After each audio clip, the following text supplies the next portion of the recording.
Good day everyone. Guys, halina nga pala samahan ninyo ako sa isasagawa kong unboxing. Guys, sa pagkakataon nga palang ito, ang aking i-unbox ay isang Guitar FX. Ang kanya nga palang brand at model ay Boss GT1 Guitar FX processor, guys. Bali nga pala ito ay ina-order ko sa Amazon, guys. Halina guys, atin ang tignan silipin ang nilalaman nito. Atin ang buksan.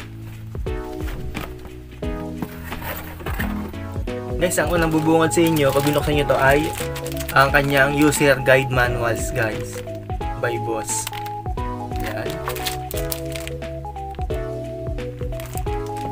Siyempre guys, may kasama siyang USB cord, guys. USB cord.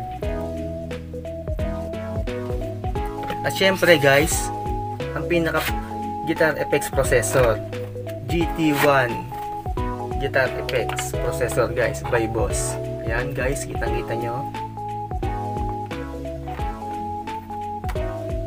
At guys, may kasama siyang bale 4 na batteries, guys. Ayan, 4 na batteries.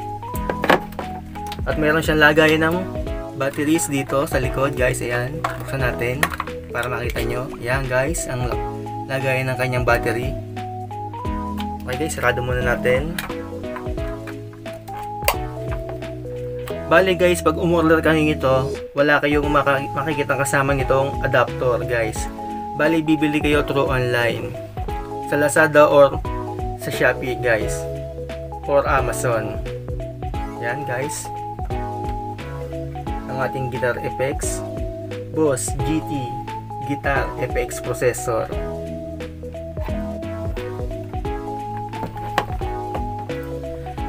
Bale guys, ngayon ang ginawa ko sa kanya ay unboxing lamang. Sa susunod guys, akin siyang susubukan sa pamamagitan ng aking electric guitar.